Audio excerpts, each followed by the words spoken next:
Feels like love. Cupid made a shot straight into my heart. Now I'm falling fast and my world's expanding. Feels like love, even though we're kinda nervous.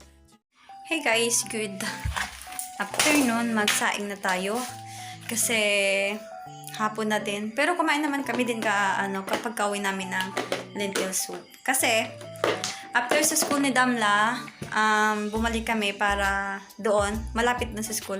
Kasi yung classmate ni Damla, pumunta kami doon sa bahay niya. Kami lang dalawa ni Damla. Una noon, kasi nung last week, Friday, Saturday, Sunday, nung Friday, nung pagkawian ng mga bata, yung classmate ni Damla na super close niya, tawag doon, niyayaya si Damla na lagi na pumunta sa bahay nila. Sabi ko naman kay Damla, hindi ka pwedeng pumunta sa bahay ng ibang bata, nakakahiya, lalo na hindi naman kami magkaibigan o magkakilala nung nanay nung classmate mo. Sabi niya, yun na lang din yung pupuntahin natin dito sa bahay natin. Sabi ko, Damla, yung nanay niya hindi yung papayag kasi hindi nga kami magkakilala. Kaya ang sabi niya, laro na lang kami sa labas. Sabi ko, okay, pwede naman din talaga sa labas yun. Kaya lang kasi talaga, hindi kami magkakilala ng nanay niya, ganun. Kaya nung Friday, nung uwian ng mga bata, biglang tinatawag kami ng nanay ng bata. Pauwi na kami nun hinabol kami. Tapos sabi niya, pwede bang pumunta si Damla dun, punta kayo dun sa bahay ni Damla, sa bahay namin ni Damla. Pumunta kayo ni Damla doon sa bahay namin. Ayun na nga, kinukwento ko. Nakalimutan ko. Daddy! Nasaan na ba ako? Ayun, pinapapunta nga kami. Tapos hindi na kami natuloy. Pero nakailang tawag yung sila sa akin na hanggang sa, sabi ko, pabago-bago na lang yung araw na binibigay ko nga. Kasi nga, minsan hindi maganda yung panahon. Malamig, umuulan, kaya gano'n, nababago-bago. Tapos nung linggo, nakapag-decide na kami, kahapon na yun, nakapag-decide na kami sa kikita tayo. Sila naman yung hindi pwede kasi family day. Kanina natulog. Chok mo pilaf, yapem! Okay. Ayun, ngayon natuloy. Naka-4 na oras din kami dun. Sa kanila. Plano namin, nasa park kami nagkita na uwi sa bahay. Checktan me! Dito siya kakain. Ayun. Nung una dun kami sa park, naglalaro yung mga bata. Ang lamig. Ha? Okay. Ayun. Dahil nga mahaba-haba na rin yung pagkwentuhan namin sa labas. Ayun. Sabi niya, punta daw kami sa bahay nila. Okay, doon. Nagkwentuhan, naka-4 na oras din kami upo-upuan doon. Si Damla at saka yung anak niya, nagkukwentuhan, naglalaro, ganyan. At syaga pago lang din pala sila dito. Ito na lang kukuha.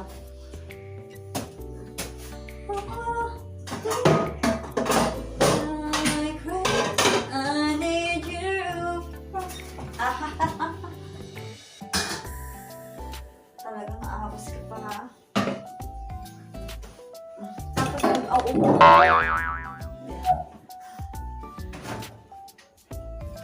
This one. What else? Nakalimutan ko. Wala. Nakalimutan ko. Oh, go! Sibuyas pala! May sibuyas dito sa kabila. Punta tayo dito. Kasi nandito yung tawag dun. So dito namin nalagay guys yung isang upuan. Ayan. Tapos grabe ka puno na din yun. Tapos ito pala nilipat po. Itong aparador na yan, nandito yan Tapos ayan.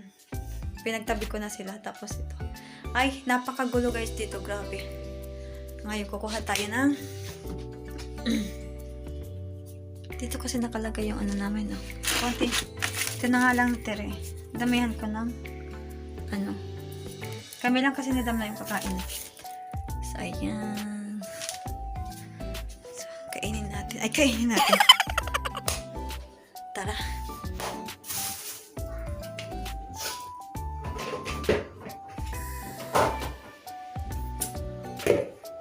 Ayun.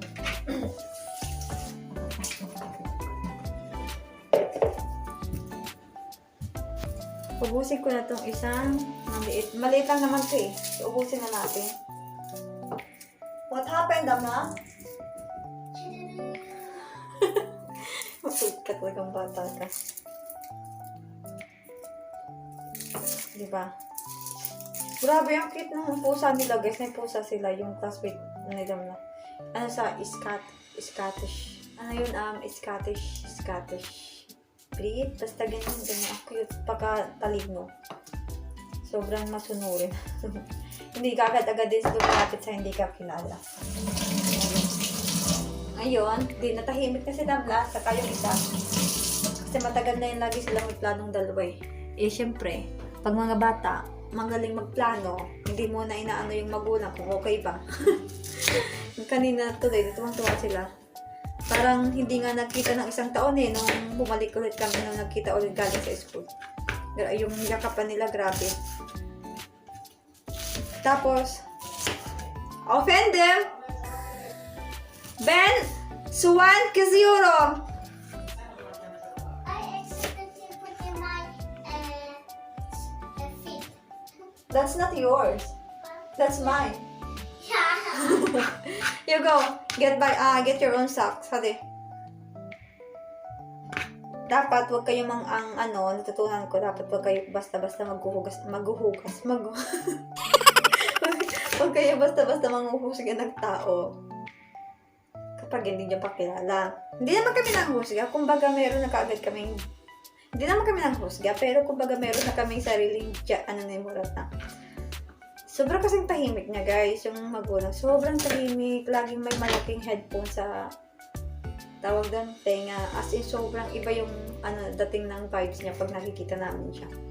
Hindi nakikipag-halubilo, malayo sa lahat lagi. Ganyan. Aba, teacher pala yun. Teacher pala siya. Diyos ko, day. Tsaka siya guys, maganda siyang kausap kasi daldal niya. Bukod sa madaldal, yung mapapalapit ka agad yung loob mo sa kanya kasi nga, lahat na kunin ko niya kahit hindi niya pakilala.